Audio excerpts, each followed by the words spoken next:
வணக்கம் மக்களே, welcome to தர்மி டாக்ஸ்.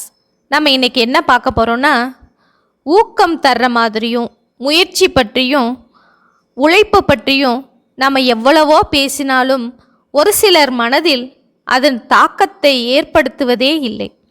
அதை பற்றிய ஒரு கதையைத்தான் நாம் இங்கே பார்க்க போகிறோம். பண்டைய பர்மாவில் ஒரு பெரிய நிலப்பிரபு இருந்தார்.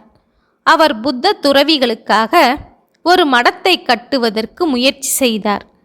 இதனால் தனது கிராமத்து மக்கள் அனைவரையும் வலுக்கட்டாயமாக அழைத்து அந்த மடத்தை கட்டும் பணியில் ஈடுபடுத்தினார். இது ஒரு தர்ம காரியம், அதனால் வேலை செய்யும் உங்கள் யாருக்கும் நான் சம்பளமே தரப்போவதில்லை என்று அடிக்கடி கூறிவிட்டு ஊர் மக்களிடம் வேலை வாங்கி கொண்டிருந்தார். அந்த ஊரிலேயே அவர்தான் பெரிய பணக்காரர்.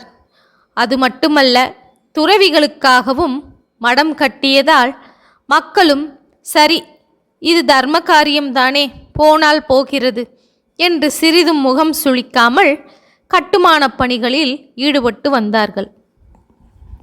ஆனால் அந்த ஊரில் ஒரு வாலிபன் இருந்தான். அவன் மட்டும் இந்த கட்டுமான பணிகளில் எந்த ஆர்வத்தையும் காட்டவில்லை. அவன் மரத்தடியில் கிடந்த ஒரு கட்டையின் மீது அமர்ந்து கொண்டு வேடிக்கை பார்ப்பதையே வழக்கமாக கொண்டிருந்தான். ஒரு நாள் இதை கவனித்த நிலப்பிரபுவுக்கு கோபம் வந்துவிட்டது. நேராக அவனிடம் சென்றார். என்ன இளைஞனே, ஏன் இப்படி சோம்பேறியாக உட்கார்ந்திருக்கிறாய்? ஏதாவது வேலை செய்யக்கூடாதா என்று கேட்டார்.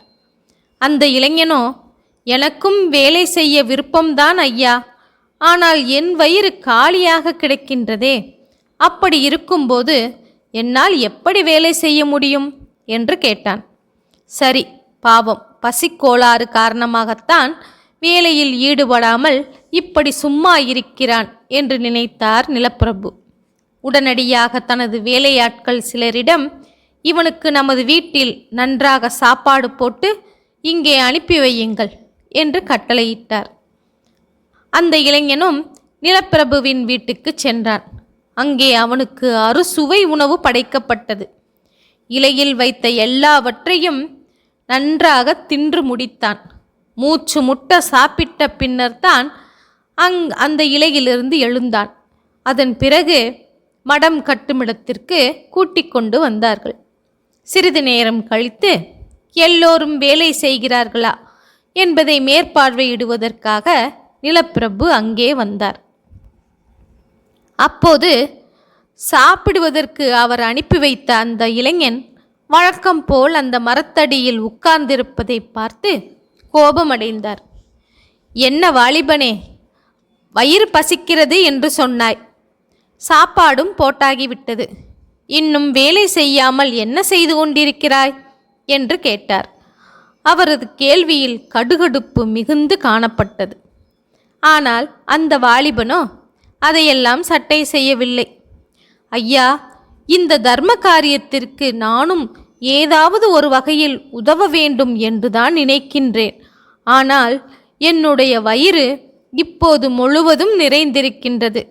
வயிறு நிறைந்திருக்கும் போது யாருக்குத்தான் வேலை செய்ய மனம் வரும் என்று அப்பாவியாய் முகத்தை வைத்து கொண்டு கேட்டான். நிலப்பிரபுவுக்கு என்ன செய்வதென்றே தெரியவில்லை.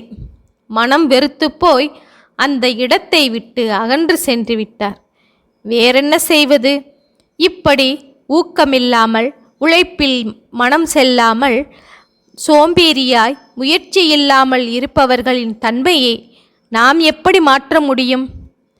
ஓகே மக்களே, இது போன்ற இன்னொரு நாடோடி கதையுடன் நாம் சந்திப்போம். நன்றி, வணக்கம்.